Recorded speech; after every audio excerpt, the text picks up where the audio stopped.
Hello and welcome. Now, when you see names like Dolores Cannon and Brian Weiss on a person's 10 best list, you know that you're going to be talking to someone who has a deep interest in the other side. But in Ginette Biro's case, the word interest doesn't even begin to cover it. A near-death experiencer herself, Ginette Biro not only spent soul time on the other side, learning how our life blueprint and soul's journey works, she's also a gifted clairaudient, clairvoyant, clairsentient, and claircognizant medium and channeler who brings messages from spirits and other dimensions to inspire and inform us, as well as support the planet in its ascension. Ginette shares her divine messages weekly on the Ginette Biro podcast and through group sessions and courses in her company, Avalon Spirit Inc. She's a former kinesiologist with a sports science diploma, and she's the author of a book, Avalon to Aurora, which details her near-death experience and the lessons divinely imparted to her. So, Ginette Biro, welcome. Thank you so much for having me. I am so excited to be here to talk about the books that inspired me. That concept alone is just stunning. So I'm like a kid in a candy store being able to talk to you today. Oh, good. So was it hard for you to pick just 10 books? You know, I thought it would be really easy. I thought it'd be like, oh yeah, definitely these ones, that's it. But when I stood in front of my library, I mean, there was a few that were definite ones that I had to have, but I could have easily given you a list of 20 or 30 books because there have been so many that I have read at precise times in my journey that provided the information that I needed at that time. So it was a lot harder than I thought. And you said it might be too. And so I laughed at myself when I stood there in my library. I was like, she was right. Yeah. But it is a very unique experience, isn't it? Because it takes you back in time. It does. And that's what was so beautiful about it. It was like reviewing my journey through the books. And I was like, wow, I remember how I felt then and then and then. And so it was a beautiful experience. Good. Now, you wrote something when I asked you about what books mean to you. You wrote something that I thought was very interesting. You said that, reading the words of an author is to see the world from a different lens, which is a great gift because the more lenses we try on, the more we come to know who we are and what resonates as truth within us. And I think that is something that is a really important thing to consider, because finding out who we're not is a huge part of our journeys. And most of us actually don't think about that part. Absolutely. And it's so true. And I always consider finding out who you are is like trying on outfits when you go shopping. You try on many different things to see what resonates as me. And sometimes you might have a knowing of exactly what it is, but other times you might be surprised. But it's about trying it on. And so I find books give us that opportunity to try it on, to help us figure out, which lens resonates and which doesn't at the time, because it also might change. And that's the neat thing too, is a book may not resonate at one point, but say 2 years down the road, that book might be just this amazing, revealing piece to your journey at that time. So yes, I've had a few experiences like that, and it always amuses me, that I tossed the book aside the first time thinking, and then a few years later, clearly I was ready to receive the information. Yes, absolutely. Yeah. So the list that you gave me, was it in chronological order, the order that you read the books, or just random? It was pretty random. There is a little, no, I can't say that it follows a specific order. Some of the books too, I had to read in sections. I had to read them bits at a time. So some of them I flew through in a day or two. So it really was just, I couldn't quite put them in an order, even if I tried, because of the impact they had. It's not linear to me. Well, the first book on your list is one I'm sure you will not be surprised, turns up again and again and again. And it is The Alchemist by Paulo Coelho, published in 1988. One of those seminal books that I think just about everybody has read. This book for me was like an initiation to me, it felt like an initiation into really diving into my soul's journey. And the reason why was because it really allowed me to ponder with my whole being my why. Then, you know, that idea of know your why. Why are you here? And everyone's like, what is my purpose? What is my purpose? And sometimes it's not really clear. For some people it is, and for some it isn't. And I found in reading this book, I fell into the energy of the character as he was going through the stages of trying to discover his journey in a more linear intellectual way, but really realizing there was a much bigger unfolding of the why within the soul's purpose. And so this book really, it allowed me the initiation into opening to something much more beyond the normal senses. And so I think it really was one that helped trigger me into accepting some of the gifts that were unfolding for me at the time. Some I was okay with, some I was kind of like, I'm not sure what this is, what's going on. But this book landed on my path in such beautiful timing. And it's a book that I will purposely give to my children when they're older as like a rite of passage. It truly is one of those kind of books to me. Do you remember how you came across it, how it came into your life? No, I don't. I remember I'd heard some people talk about it, but I just, I was kind of like, okay, sure. All I remember in my memory is holding it in my hands. I can't think of where I was. I can't remember if someone gave it to me or if I was in the bookstore, but I just remember holding it in my two hands, and the bright orange color and the yellow, circle on the front just pulled me in. Like, that's my memory of it. And there was something in it, in the feel of the pages and everything about it. Again, it was like this initiation. It's amazing how some books carry that energy, and you have to just sit and hold them afterwards and think about what you read, Absolutely. I love that. So book number 2 is another one that comes up again and again, no surprises, Conversations with God, an Uncommon Dialogue by Neale Donald Walsch, published in 1995.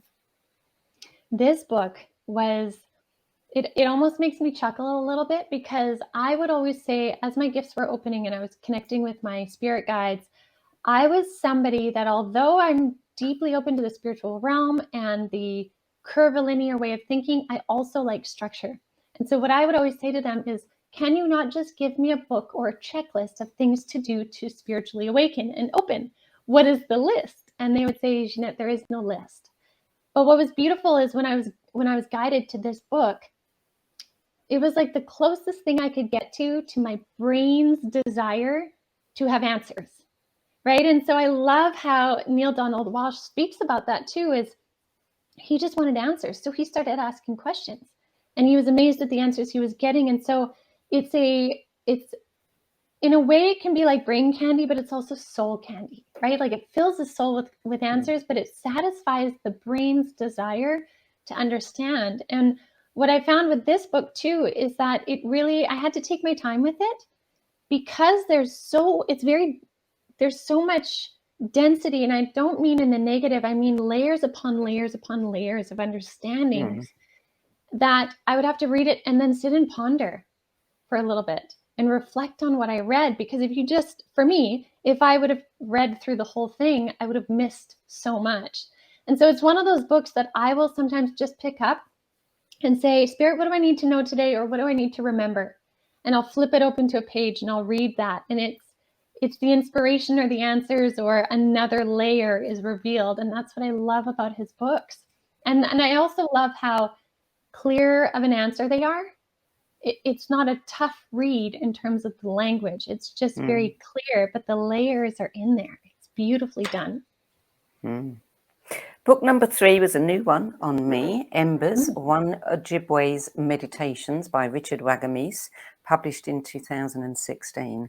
And I didn't know much about Richard, but I looked him up, and what a story, what a life he lived. Absolutely. He is a beautiful observer of not only the natural world, but also culture and personal reflections and soul's growth. And he does that through his Ojibwe teachings, but he blends poetry. Some of his pieces are poetry based, but some are reflections of conversations with the elders in his community. And there's simple moments in time where he's maybe asking a question of an elder of, what does it mean to hate? Or what does it mean to be angry? And their responses are so wise. You can't help but just ponder it. And it's this one page at a time. The piece or the inspiration is but one page at a time. But that page has this lasting impact. And so I feel that his work is like a beautiful piece of art in written word. And I find that I bring this book with me often when I'm traveling. It's kind of like a companion, because if I need to kill some time, I'll read it and flip to different pages, and it's inspiring. But the same goes for if I'm deeply searching for something. I find reading through those helps ground my energy, but also helps release a lot of the 3D narratives or baggage that sometimes we can accumulate just by getting too stuck in the 3D world, right? And so I find his book is beautiful. He has several. I haven't read all of them, but this one specifically had to be on my list because of the fact that it's not a traditional fictional story or a biography or anything like that. It's just a surprise to the mind and the heart when you read it. And so I encourage anyone to read it. It's a beautiful companion.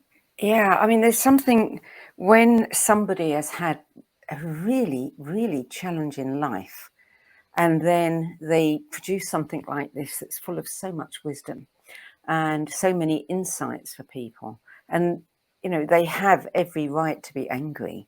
They have, you know, they've had so much pain in their life. You know, he's one of Canada's foremost Native authors and storytellers, a newspaper columnist, reporter, radio and television broadcaster, and a documentary producer. But he lived a life on the streets. He was, his parents were both taken away from their Native American people, or Canadian in their case, and they were put into one of these institutions, and they abandoned him when he was very young, and his brothers and sisters. And he was adopted by religious people who beat him. You know, the poor guy. And then somehow, you know, I watched a little bit of a video of him talking about his childhood and the life that he lived. And you think, how is it that somebody who goes through all of that can come out so purified in a way?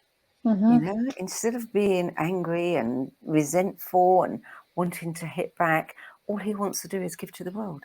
And it's beautiful to see through his lens, right? To see exactly as you're saying, those experiences that could have changed him in such a different way.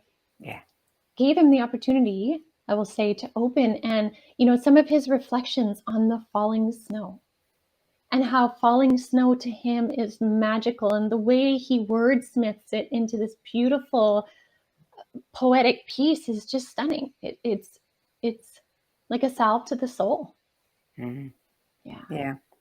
I'm going to check that one out for sure. Definitely. Number 4, another one that I was not familiar with, is Sweeping with God by Kevin Semeniuk. Published Semeniuk. These Canadian names, you know, I spent quite a bit of time in BC and I find them really hard to pronounce. 2014. So tell us about this book. So this is a really beautiful book. It's fictional, and it was one that fell on my path when I needed extra encouragement that either miracles do happen or there is purpose behind pain or purpose behind turmoil and loss.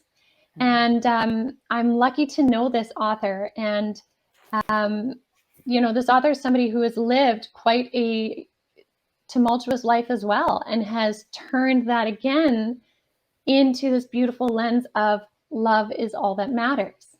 Love is the base reason for all things. And so what's beautiful in that is that in this story, he shows how love between two romantic partners is everlasting, moves through lifetimes, but also the love between God, source, creator, whatever your word is, and you is also always there, consistent and everlasting. And then the love between families, and it's this family trying to move through the deep questions after the loss of a daughter. And so it's deep, but it's beautiful. And I remember reading this and I was in tears and reading the reflections that the character had in his conversations with the creator, with the love of his life. And it's based on this boy who's, I guess he's a teenager, but it's his young adult view of the world. And so what I found even more interesting was then talking to the author after. I was like, what was going on in your mind when you wrote this? And he's like, I was inspired to write about love and it came through me. This was beyond me. These words came through me. And so I find that really consistent with his work as well. His many novels are just, they're from beyond, and they come through in the interpreted way that we can do so as humans. But it's, again, yet another lens to show us that love is the base energy of all things, and that's what matters. Mm-hmm. When will we learn? Yeah. When will we begin to accept that? So how did you come to meet the author? I met him through a friend of a friend many years ago. And now he's become a dear friend of mine, and he has released some poetry as well. So it was kind of like a divine timing in which I met him, and to understand more about him and how he moves through his work also really helped open me up to understanding the lenses behind authors and why they write about what they write, which then, helped me understand my book. There is something that moves through people at a time in which they're ready to write. And I think that something is something way beyond us. It's a moment in time. It's a destiny point. It's a divine timing. And I love that. That's why I love diving into the energies of what a book is, because I'm like, what was going on at this time? I'm glad that you said that, because I work with a lot of authors, and one of the things that I always tell them, it feels like the book is there. It's always been there. It's like the sculptor who says, the figure is there. I just have to chop away what isn't the figure in order for it to shine. And I feel the same way about authors and their books. They're in them. They're in you. They're just waiting for that momentous, opportunity when you start chipping away and let it come forth. Absolutely. I agree. Yeah. So book number 5, Echoes of the Soul, Moving Beyond the Light, by world-renowned psychic Echo Bodine, published in 1999. This is the first of your Beyond This Life books. Mm-hmm. This book I have read many times over, actually.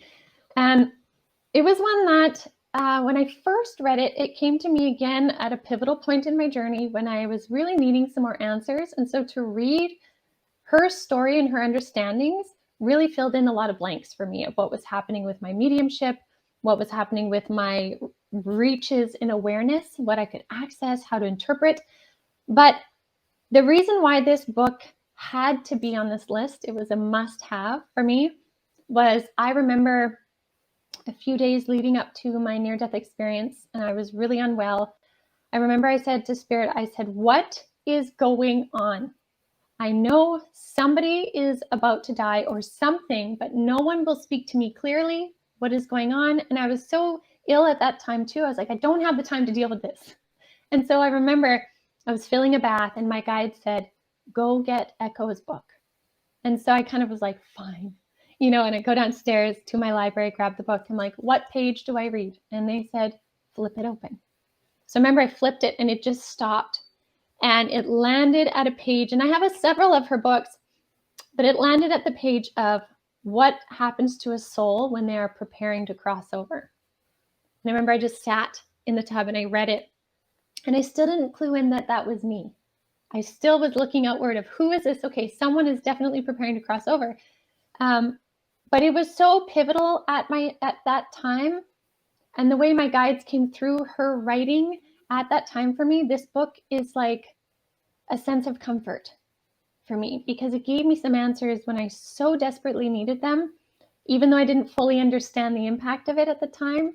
It was one of those really divine books. And so with that being said, I would really recommend this book to anyone who is curious about mediumship, how communication happens, after people cross over. She's very well versed in her knowledge of healing and mediumship.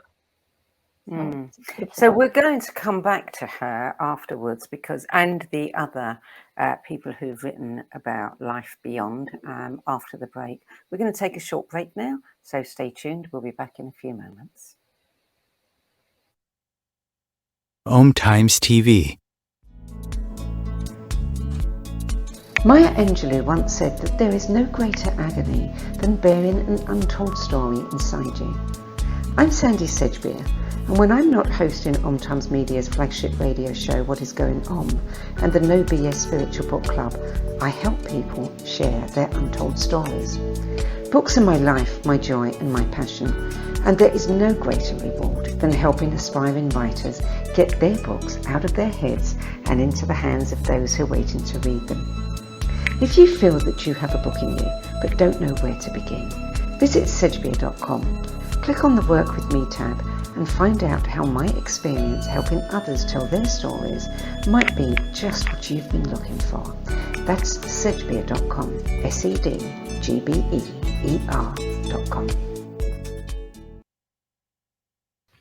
Welcome back. Ginette Biro, you talked about Echo Bodine's book before the break, and you obviously had your own near-death experience after that incident. Had you had your near-death experience before you read the next book, which is Between Death and Life, Conversation with the Spirit by Dolores Cannon? No, I read the book before my near-death experience. Yeah, that one I had read a couple of years before. And that one, I mean, by the time I had my near-death experience, which was only 3 years ago, I'd been a practicing medium already for a decade at least. So I already had a working knowledge to my understanding of how the spirit world works, and, you know, thousands of hours of communication with spirits and in sessions. So when I came across Dolores Cannon's book, I loved it because I loved how, again, it was very easily read, because they're transcripts of her sessions, right, in which she's regressing people into not only earlier lives, not only past lives, but this one specifically is on the in-between life, when we're in spirit, when we're in that phase of deciding, you know, when are we going to come back? How do we want to come back? What do we want to do?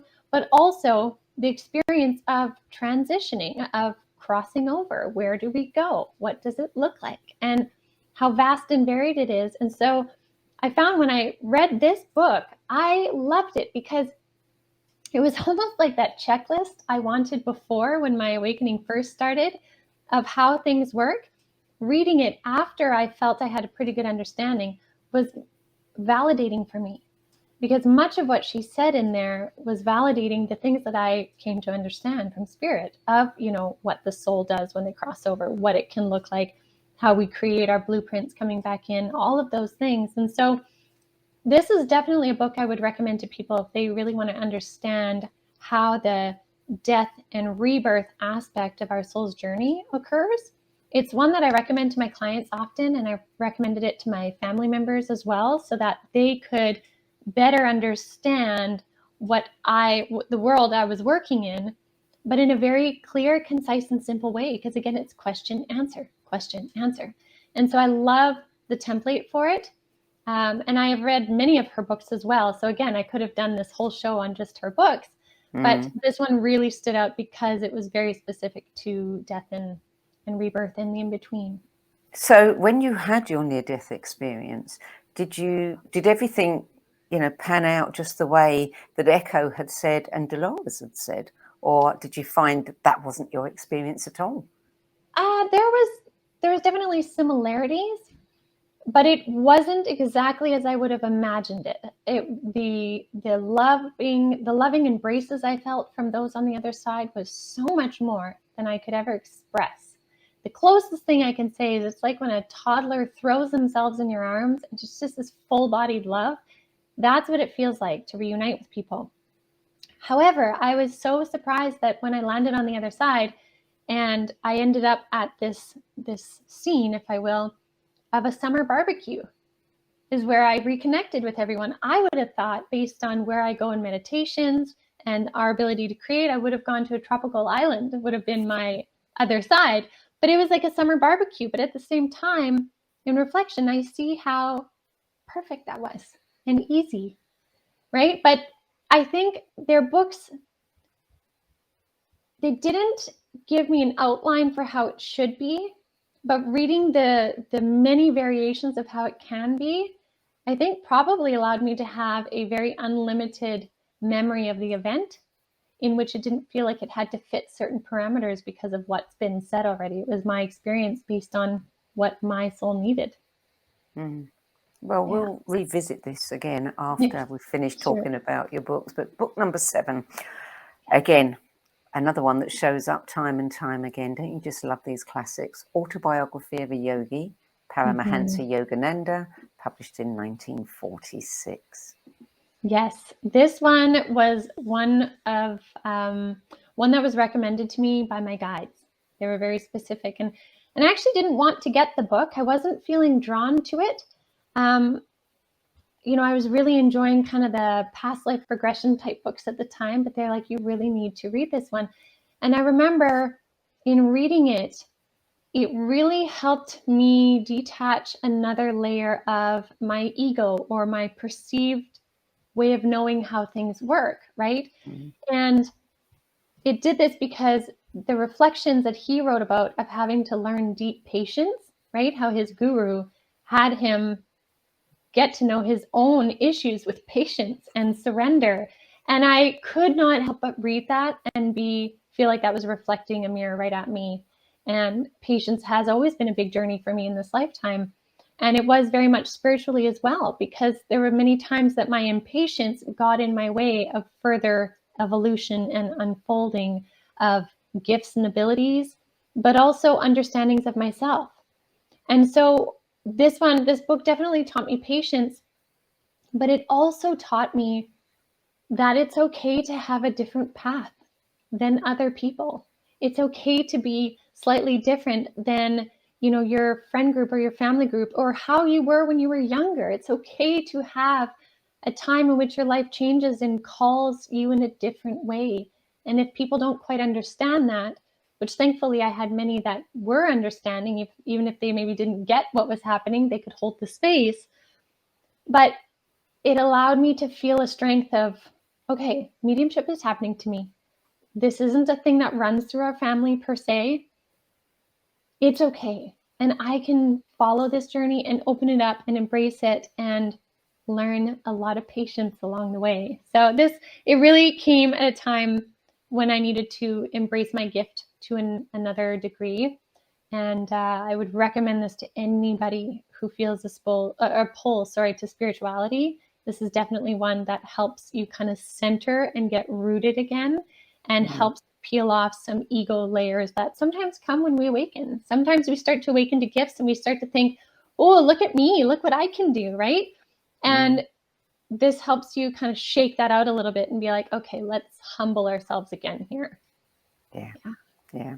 It's a great one to listen to as well. I read the book many years ago, and then I listened to the CDs some years later, and it's a whole different experience. Yeah, beautiful. So, book number 8, Messages from the Masters, Tapping into the Power of Love, Brian Weiss, MD, published in 1999. This one makes me laugh because when you mentioned in the beginning, sometimes, we don't read one for a long time and then we think, how could we have not? This one was given to us by my father-in-law. And when I saw it, I was like, yeah, okay, maybe at some point. And it was on the shelf for a couple years. And I say that, my eyes go wide now because I think, how could I have not? But divine timing is always at play for when things fall into our path. And this one, Spirit will often lead me to locations or things that I need at a certain time. And this one was really a call to go down to my little library. And when I say library, it's a shelf, one bookshelf, right? And I stood in front of there and I was like, what do you guys need me to see? And the title of his book just kept jumping out. And I had seen it before and I was like, I just didn't feel a draw before. And again, emphasis on this title. So I remember I I pulled it out and I devoured the book. Like I couldn't stop reading it. And again, it came at a time where I was looking for more answers to understand the implications of our past lives, the relationships and how they bond through different lifetimes. And I had been seeing many of those connections through mediumship sessions that I was doing with clients. But this helped give a greater foundation to understand that, how things that come up in this lifetime can have a direct effect or a correlation to past lives. And that can also play into relationships. And when we see it from that lens, when we step back and we put that lens, sometimes we can detach from, maybe even some of the trauma energies or frustration energies, or why is this person bothering me? Or why is this happening? It's like, I wonder, was this repeated before? What is that telling me then? What can I look at differently now? Because this could very well be a repeated pattern from lifetimes before, because there's no origin in this life. So it encourages people to look beyond this life, go farther and connect with the multifaceted nature of yourself and see what's there. There are answers there. And so this is a great book for people that are interested in regression type experiences, because again, he shares a lot from his sessions. Yeah. So it's an easy read, and it's also very inspiring. It's very love-based, and it keeps coming back to that energy. Same with like Kevin Semeniuk's books of love is really the root of our soul's energy, and it's a beautiful thing. So, yeah. Well, talking of love, book number 9, just a beautiful, beautiful book. Anna, Grandmother of Jesus, A Message of Wisdom and Love by Claire Hartsong, and that was published in 2002. That was an eye-opener for me as well. Very much. This weaves channeled information with historical timelines. I thought that was beautiful, because for me personally, that satisfied both the spiritual side of myself and the linear nature of historical events. And so I thought that was a beautiful co-creation on those two parts. And this book really, I think, is for those that are searching for the deeper meanings of things, rituals, understanding, sacred practices, even divine feminine energies, like where it came from and what it really means and how it's been distorted over the years, and also how to get back to it.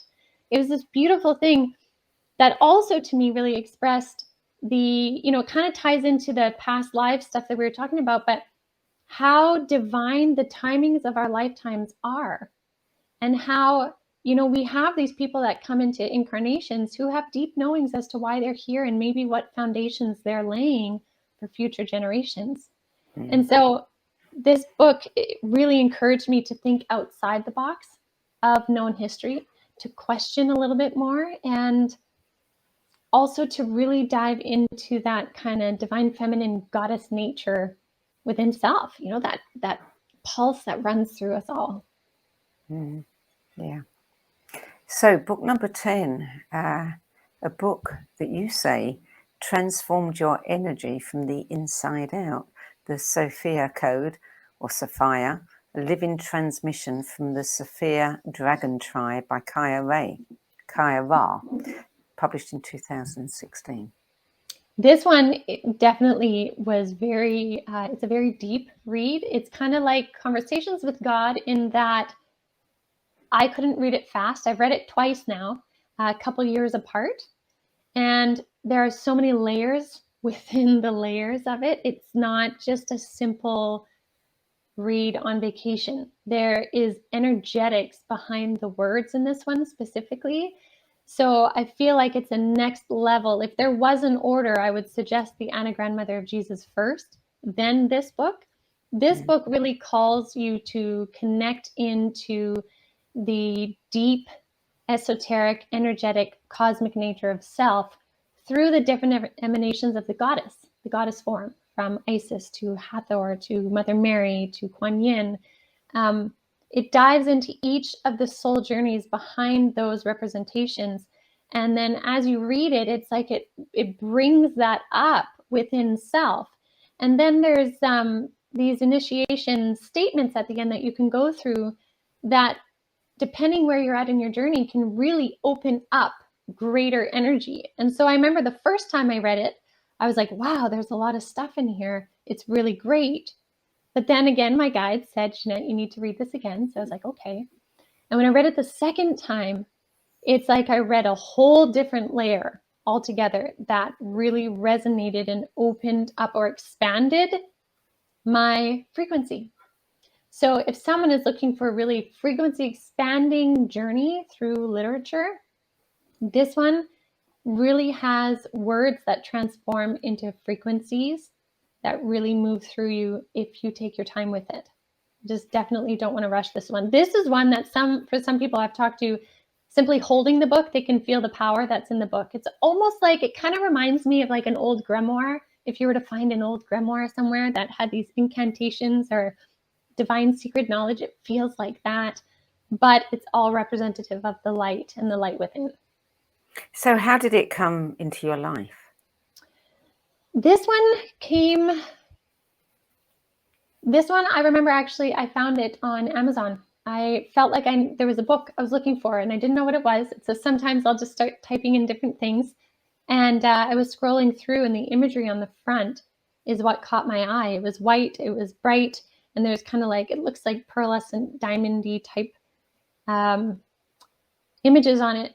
And there was something that pulled me in. And again, the Sophia code, the title really pulled at me too, because Sophia being the Holy Sophia, the divine feminine emanation of the creator, really, that energy had already been connecting to me. So for me, it was like, it just was this draw, this pull into it, kind of the way that I felt pulled to read The Alchemist. There was something about it that just, I needed to read it. And I will probably read that book again. I think that'll be one that I'll probably read several times through my life at certain points to read yet another layer. How much do you know about the author, Kaya Ra?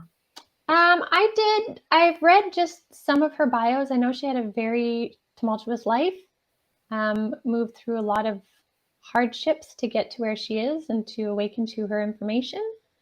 Yeah, general, what did you find out? I just looked at a video, just a few minutes of a video of her, and I was struck by her youth and her body of work, you know, for somebody who appeared to be so young, and her beauty. I mean, there was something about her that I thought, yeah, I wasn't aware of her before, but this is somebody I need to check into and see what else she's done. It clearly, you know, she's got a deep knowledge. She does. And it makes you wonder, where's it coming from? Absolutely. And what's interesting with her, though, is like she experienced severe traumas in her life that could have, again, sent her down a totally different path. But it's like through those experiences, she tapped into something so much more, which really allowed her to embody that light. So yeah, it would definitely be worth exploring more, because her writing is very interesting. How so? Just like you're saying, the breadth of knowledge. It's like, how do you embody this? But at the same time, I can understand that because I've had moments myself of divine information downloads, channels that come through. And I know that's way beyond me. That's not my brain. But it's beautiful when that stuff comes through. So you can feel a lot of that in her work.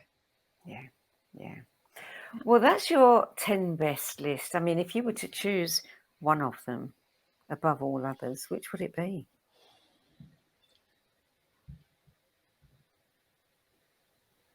That is a challenging question. Yeah, I guess it's really, you know, for what purpose? Exactly. They're all a little bit different, yeah. Exactly. I don't think I could. You would definitely need the qualifiers of what purpose. Yeah. Okay, I'll ask you another question then. If you had to give 9 away, which one would you keep? Which one would I keep? Oh, I would probably keep Embers. I probably would. Just because that speaks to me so deeply for me continually. And the other books I would want for other people to gain insights from the stories. But Embers continues to give back to me. So I think I would keep that one. Okay. But I still think everybody should read it too. So, yeah. Well, that's your 10 best list. Now let's talk a little bit more about you. You have all the clairs. You've got a full hand of clairs there. Were you always gifted in this manner, or is this something that revealed itself to you later in life? So retrospectively, I can see the order of which it kind of opened. So I didn't have them all open and ready all at the same time. But I can remember even back to the age of 5 years old, I was very clairsentient. So I could feel the presence of, I would feel that there were people in my room at nighttime, and I knew it. And I knew the difference between when I was just afraid because maybe we watched a scary movie or I heard something scary, to when I knew and could feel their presence in my room. I would go to sleep at night and put all the covers over my face so that I wouldn't open my eyes and see someone standing there, because it's like I knew they were there. But the visual representations of them didn't start coming until about 15. When I was 15, I saw my grandmother after she passed.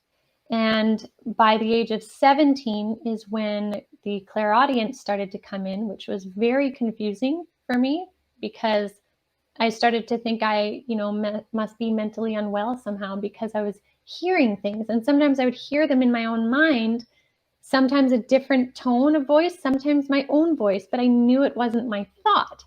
And so it was very whirly. So I had strong clairsentience always, then clairvoyance popping up here and there, but I kept trying to find a reason to, it must have been a dream. It must have been this or that. Then the clairaudience came in, which really challenged me into having to deal with anxiety. However, that was such a foundational piece for my entire journey, was to get a good handle on knowing what's mine and what's not. Yeah. So the experience of diving into the anxiety for a couple of years and then really working my brain, it taught me how to work my brain essentially. And when I could tell my brain to turn off at certain points, and we're not going to run a tangent on this because there is no fear or panic there. When I started to be able to have that stern, clear-cut relationship with my mind, then I could further open to spirit to then interpret more. And so it was probably around the ages of my early 20s, 21, where all of the clairs were pretty open by that point. And then I had to really dive into a deeper level of understanding and accepting my gift. But had I not gone through the anxiety piece, I wouldn't have been able to really be more clear in my discernment and not take it all on as my issue. I could recognize what was mine and what wasn't. And if it wasn't mine, then I knew that it was spirit. Now, you said that you saw your grandmother about the age of 15. When did the mediumship come in? Was it then or was it later when you were actually communicating? Yeah, it came in a little bit later. So around my early 20s is when the mediumship came in strongly, and I knew I had to learn about it because I was starting to see people in the kitchen and in the hallway, and I was starting to, hear things when I was at work or at school, or I'm talking to my professors and they're glowing because I'm seeing their aura and I'm getting insights of how they're feeling, and, spirit saying this. It kind of all converged and was like, you need to work on this now. So it was interesting because it happened quite quickly, yet in retrospect, I can see how it started to unfold over time. So it was a deep dive into mediumship to make sense of it. But I have to say, once I did that, I started to finally feel like I was figuring out who I was. Because before, the things would just happen to me and I wouldn't know how to explain it. And nobody really understood. And so I just dealt with it by trying to ignore it and move on, which is not easy when it comes to mediumship. You can't ignore it. It's there. Yes, yeah. So, some mediums just work one-on-one. Some do platform work where, they've got numbers of people in the audience and they just pick out whoever, they're told to pick out. What do you do? Do you do a bit of both? I have done group sessions before. I prefer, when doing mediumship, to do the one-on-one work. I find that we can just get so much deeper. But I really, right now, I spend more of my time actually helping others open up to their own innate gifts and abilities. So I do a light worker mentorship circle now to help people do that, because we're in a space right now where more people are opening up to natural gifts and abilities. It doesn't mean they all have to become mediums, but spirit guides are wanting to connect in with people a lot more. So I've been focusing more on my time of teaching people the skills that I've learned in a clear and concise way. And I always say to them, it's like I'm teaching you how to pack your mediumship backpack with all the things that I know, and then you go on your journey and you choose what you keep, you add what you want, but at least you have a foundation. So that's where a lot of my focus is now, that and other teaching platforms. But my base rooting with mediumship has been one-on-one sessions. I've done years and years and years worth of them, and they continue to amaze me in the beautiful stories and healing and laughter that comes through. Even in some of the craziest circumstances, the amount of humor that spirit can still have on the other side is just beautiful. It's interesting. I mean, I've interviewed a number of people who are mediums, and it seems that there are different stories about, what happens on the other side, how they communicate, how they move through their world, some of which can be quite unique. I've read some that make me go, I've never heard that one before. Do you find that your experience seems to jive with other mediums, or? Yeah, I think there are many similarities, but that being said, every medium does tend to work a little bit differently. So, I mean, I was watching the Tyler Henry show on Netflix a little while back, and it was interesting to see his mediumship. And I was watching with my husband, and I was like, yeah, you know what? I do that the same as him, and that's the same as me. I'm like, oh, but that's really different. Like, I see a lot more visuals, and I'll see spirit. And Tyler said, he's like, I don't see them as much. He's like, that would freak me out if I saw them. But it doesn't mean that the messages would necessarily be that different. There are some mediums who are very strong in clairsentience, and so they just feel everything. They can feel what the person would look like, they can feel the message, they can feel the clarity, but they don't see or hear anything. And where others, I know some others who they only hear. They don't see anything, they don't feel anything, they just hear it and they repeat it. So I think there are base similarities, but I also think the spirit world will work through what works easiest for that medium. So for me, one of the easiest is really visuals and clairsentience more than anything.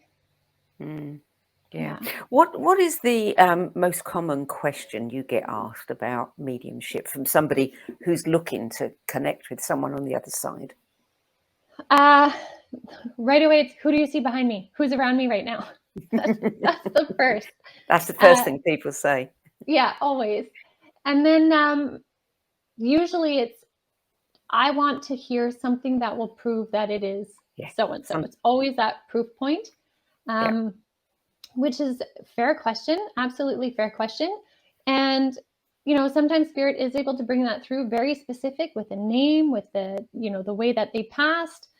And sometimes it's a little more vague. Most of the time, though, there's going to be something that resonates in accuracy for the person.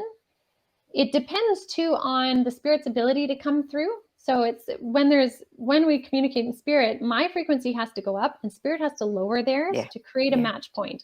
If for some reason I'm really tired that day and I can't quite get up, we might not get the best message. Just as if the spirit's not well versed on how to lower their frequency, they may not be able to hold a low frequency long and they may bounce up and down, right? So there's different factors.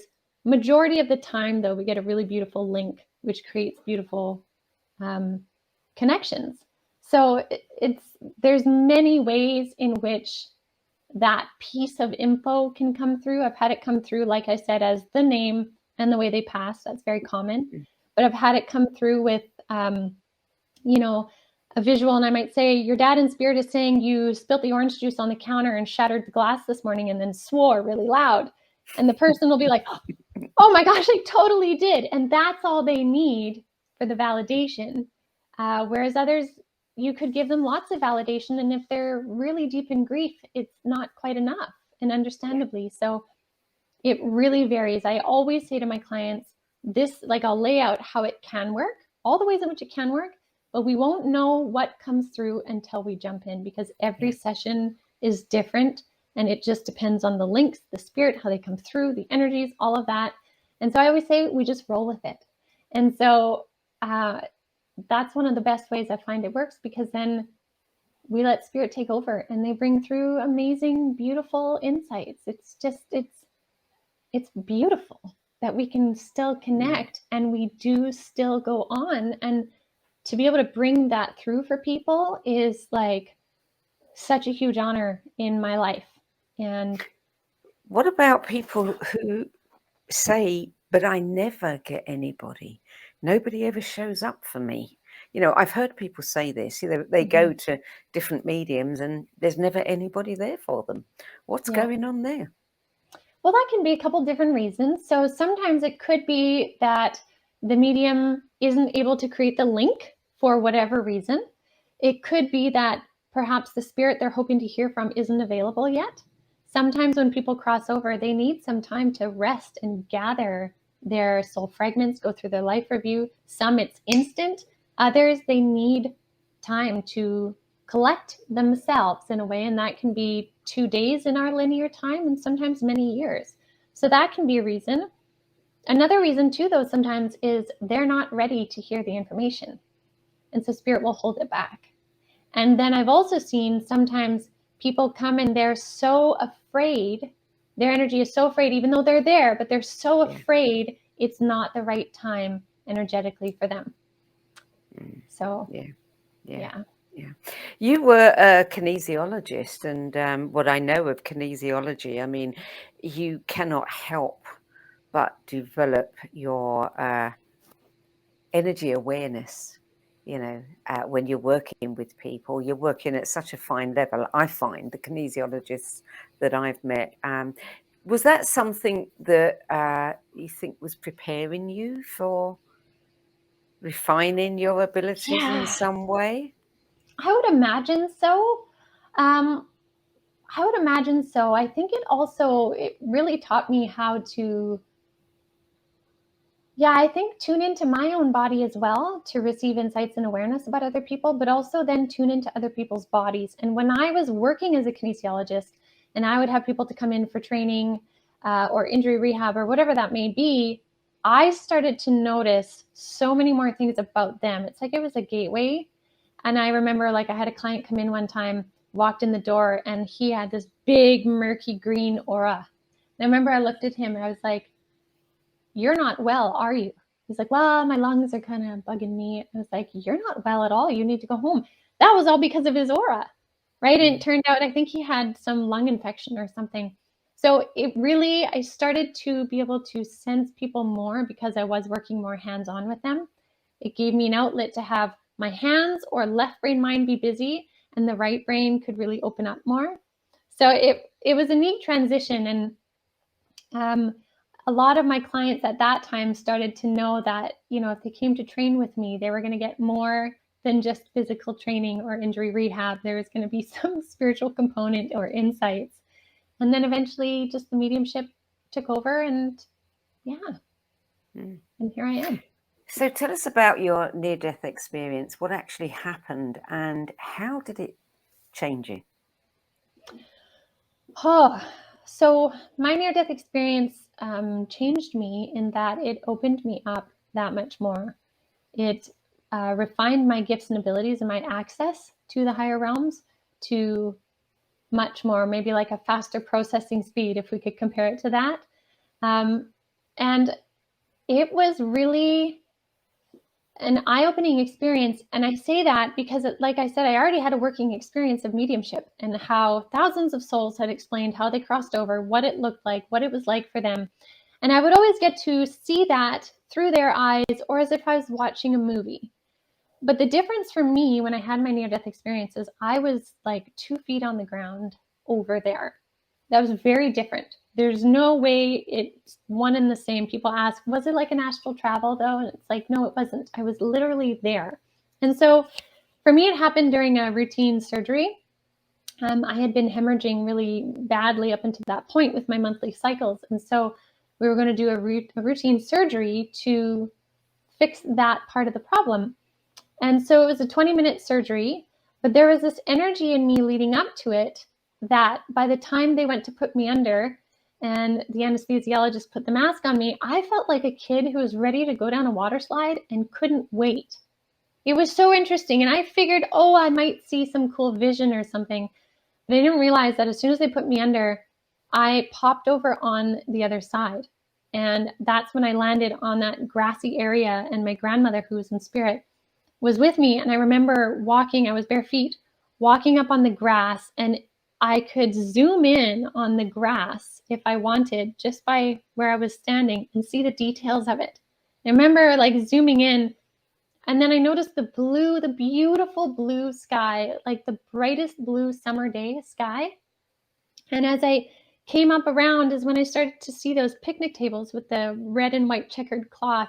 There's this barbecue setting. And as I got there is when I saw all of my, family members and friends from this lifetime, but then also lifetimes before. And it was so normal.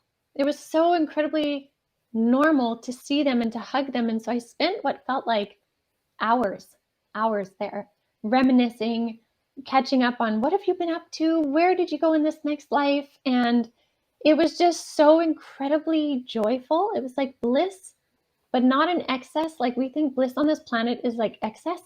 It wasn't. It was perfectly harmonious. And I knew exactly where I was. And so after I spent what felt like hours there, my grandmother then took me to this other place, and I call it the room of the blueprints. And it was this white room with this giant white boardroom table, and outside the windows were like galaxies, but it was the edge of the universe where the universe is creating itself. It was like right on the edge. It was this point of creation. And so when I went to stand by the table and my counselor, my guides were around me, they rolled out these blueprints. And I remember I kind of almost chuckled. It was interesting to see it as blueprints. I was like, this looks like architecture blueprints. And what I noticed was there was this long line down the center, this iridescent line that was kind of still pulsing back and forth. And so that meant that I was still alive. So we went through with my guides, everything in my life, basically a life review up to that point of where we were at the table at that moment. And after we did that review is when they asked if I wanted to stay where I was or go back. And I was kind of like, oh, well, no, I want to go back. I have other things I want to do. And I never felt fear in it. I never felt like I had to fight to go back, but I never wanted to stay, which is interesting because it's so beautiful, so beautiful there. And so they asked if I wanted to go back. And when I said, no, I would like to go back. Then they said, all right, with what you have left in your life now, you can change some things around. And this is when I really learned how true it was that we do create different significant destiny points in our blueprint before we come into this life. Because what I had just finished doing was reviewing what I had planned before, but then changing now based on what I'd gone through, what I wanted to do for this next part. And so they said, you can change any of the juncture points, as I called them, but you'll only remember the first one. And so I remember pulling out the first, it looked like a fuse, almost from a fuse box. I pulled it out and it was one of chronic health issues. And up until this point, I always had something wrong. Like Ginette was known for always being sick, something wrong, issues all the time. And I was like, you mean I can take this out? And they're like, yes, you're done with that lesson. I'm like, seriously? I was like, okay, we'll see. So I put it down. I remember I grabbed a different one and put it in. I was kind of like, I really can do this? And then I went through and I changed a couple more. But again, they said you won't remember the other ones until they occur, but you'll remember the first one. So it was after that they asked me again, are you sure you want to stay or do you want to go back? And I remember seeing my higher self see me, and I was both. And this, again, it doesn't make sense in our minds per se, but I was both. I was the me as I am speaking to you now, but I was also my higher self. And when I saw how much my higher self absolutely valued the human experience and how impactful it is and how I could do so much more, there was just no question of why wouldn't I come back? Like I could feel that emanation and joy and awe and wonder for the amazingness of what is a human life and the triumphs and the pitfalls and all of it. And so I was like, yes, I do want to come back. And they showed that had I decided to stay, my body was weakened enough that it would have been a simple switch. They kind of showed me like flicking a switch and I would have had a heart attack on the table and been done. They wouldn't have been able to revive me. And so I was like, no, I definitely want to go back. And so they said several things will happen in rapid succession to get you on your path. But part of my agreement with them was that I would use my voice and speak up and share what I know. I wouldn't just, all my mediumship before had just been word of mouth, and I was very busy. I was packed schedule, but it was all word of mouth, and I kind of kept it that way. And so I decided when I came back, I was like, I'll step up. And I created the podcast, and we created Avalon Spirit, and I created the courses and honored who I was. And so many of these books played a part of those pieces of knowledge that came together. And so then it was time to come back. And within the moment of deciding that I was coming back, I heard the nurse in the recovery room say, Ginette, are you awake? And I felt my spirit go like whoop right back into my body. I could still feel my grandmother there. And again, this all happened within 2-3 seconds. My higher self came in, because I am not clear after surgery. I've had surgeries before, and I'm not clear. I'm actually quite funny and slurring and all of that. Very clearly said to the nurse with my eyes still closed, I need you to write something down. I am a medium and I need you to write down these 4 phrases. They're very important. And then I need you to fold up the paper and put it in my hand. And I remember hearing this like, holy smokes. And the nurse was like, okay, honey, what do you need? And she wrote down the things I needed, folded it up, put it in my hand, and then was like, what do you need for pain meds? And I knew that my higher self jumped in before there was any kind of pain meds or anything, because then I would question or I would doubt or things like that. And so I have this thing on my desk actually that is the paper that has those words that wouldn't make sense to anybody, but they were key words that when I was ready, I would remember everything. And so I remember after the surgery, coming home, I was at my parents' house for a few days to recover, and I had this amazing joy to be present on earth. It was the most joy. I mean, it's like joy like kids feel on Christmas kind of joy, but not in excess. And so then I remember a couple days later, once any pain meds were out of my system, my guide said, it's time to read that paper. And so I went and I unfolded it. And as soon as I read those 4 phrases, the details of the whole memory came right back in.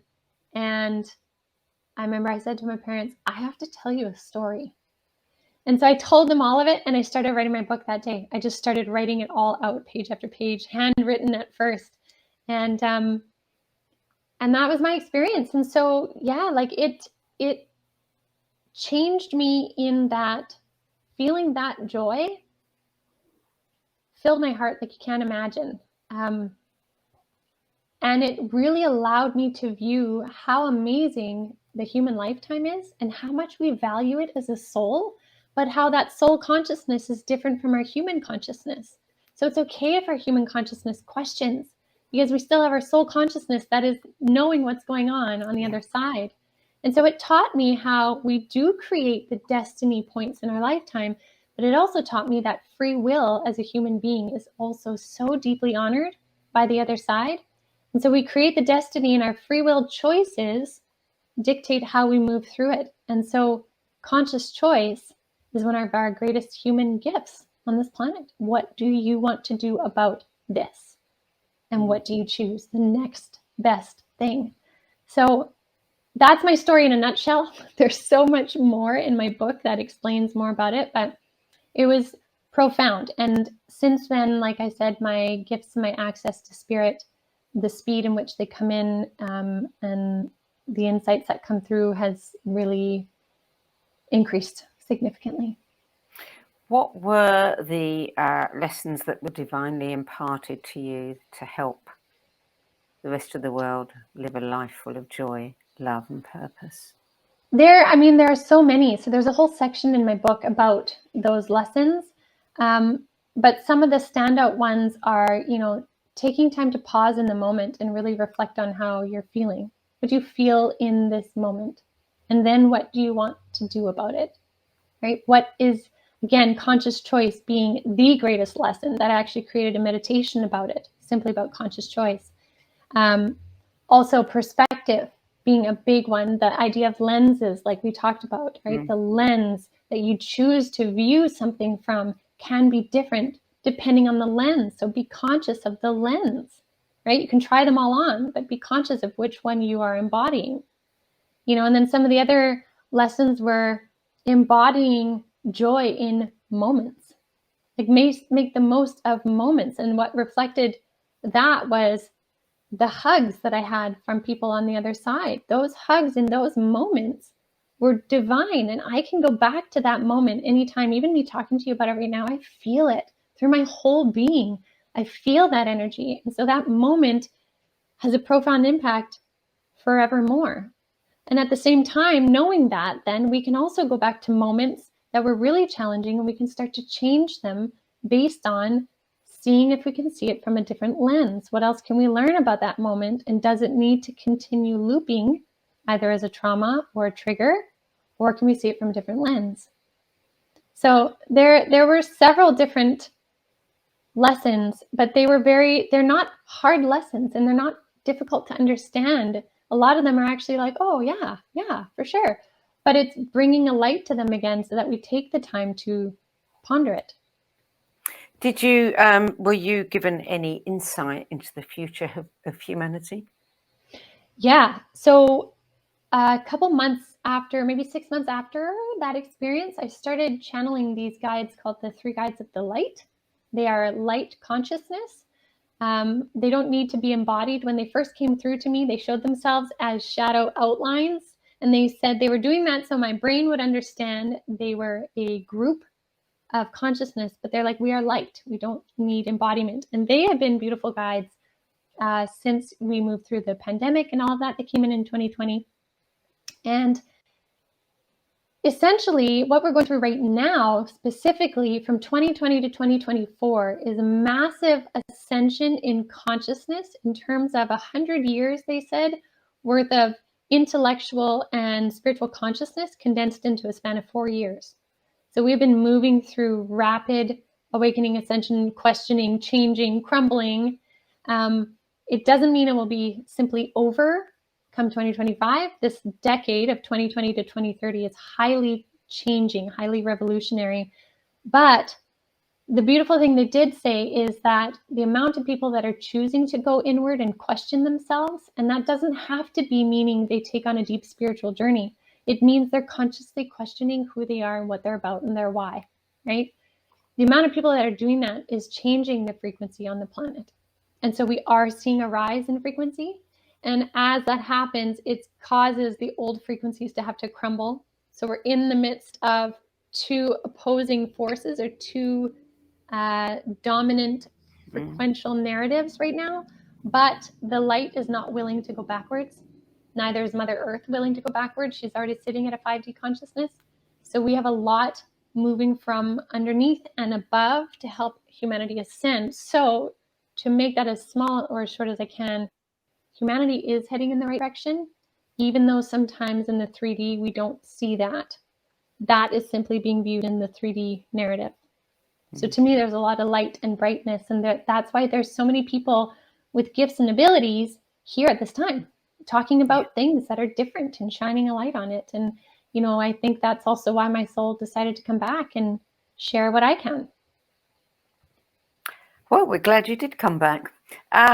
Okay, we're almost out of time. Last question, what are you reading now? What am I reading now? I am reading, I have a couple different books on the go right now. I have, one is on the consciousness of trees. I can't remember the name of it. The Hidden Lives of Trees. The Hidden Lives of Trees right now. I'm really enjoying that one. I do have another Dolores Cannon book that I was reading, The 3 Waves of Volunteers, is another good one that's on my shelf.